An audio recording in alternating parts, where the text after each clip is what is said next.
নমস্কার, আরও একটা গুরুত্বপূর্ণ ইনফরমেশান নিয়ে চলে এলাম। খুব গুরুত্বপূর্ণ ভিডিও। চ্যানেলে ফার্স্ট টাইম দেখলে চ্যানেলটাকে সাবস্ক্রাইব করে বেল আইকনটা টিপে রাখতে হবে লেটেস্ট গুরুত্বপূর্ণ আপডেট পাওয়ার জন্য। স্টেপ টু স্টেপ আজকের আপডেটটা আপনাদের সামনে তুলে ধরছি।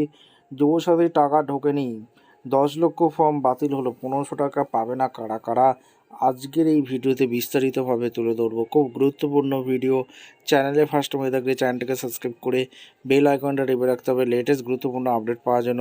আজকের আপডেটটি কী উঠে আসছে স্টেপ টু স্টেপ দেখে নেব। কি বলছে, কথা রাখলেন মুখ্যমন্ত্রী, নির্বাচন ঘোষণার আগেই 66 লক্ষর বেশি উপভোক্তার ব্যাংকে অ্যাকাউন্টে যুবসাথী প্রকল্পের টাকা পাঠানোর কাজ শেষ করলো রাজ্য। অর্থাৎ 66 লক্ষ টাকা কিন্তু অটোমেটিক ঢুকে গেছে যুবসাথী প্রকল্পের। প্রশাসনিক সূত্র কি জানাচ্ছে, মোট আবেদনকারীর মধ্যেই অধিকাংশই যোগ্য বলে বিবেচিত হয়েছেন। ঠিক আছে, অধিকাংশই যোগ্য বিবেচিত হয়েছেন। প্রায় 10 লক্ষ আবেদন তথ্য সংক্রান্ত ভুলভ্রান্তি ধরা পড়েছে। কত? 10 লক্ষ আবেদন তথ্য সংক্রান্ত ভুলভ্রান্তি ধরা পড়েছে, ফলে তাদের অ্যাকাউন্টে টাকা পাঠানো সম্ভব হয়নি। 10 লক্ষ টাকা পাঠানো সম্ভব হয়নি। এছাড়া আবেদন ঠিক রয়েছে এমন 4-5% অ্যাকাউন্টে নানা কারণে এখনও টাকা পাঠানো সম্ভব হয়নি। নির্বাচনের আগেই যেহেতু এই প্রকল্প শুরু হয়েছিল, ফলে নির্বাচন ঘোষণা হয়ে যাওয়ার টাকা পাঠানো আটকাবে না।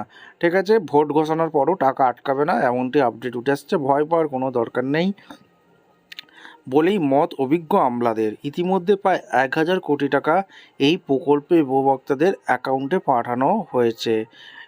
জানা গিয়েছে, শুক্রবারের পর্যালোচনার বৈঠকে এই প্রকল্পের টাকা পাঠানোর নির্দেশ দিয়েছিলেন মুখ্যমন্ত্রী মমতা বন্দ্যোপাধ্যায়।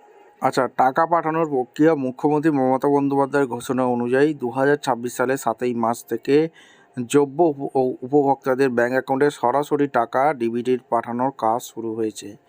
উপভোক্তার সংখ্যা। প্রশাসনিক তথ্য অনুযায়ী প্রায় 80 লক্ষ থেকে 1 কোটি মানুষ এই প্রকল্পের জন্য আবেদন করেছেন এবং একটি বড় অংশের প্রায় 66 লক্ষ থেকে 80 লক্ষ অ্যাকাউন্টে টাকা পাঠানোর কাজ নির্বাচন ঘোষণার আগেই শুরু করার নির্দেশ দেওয়া হয়েছে।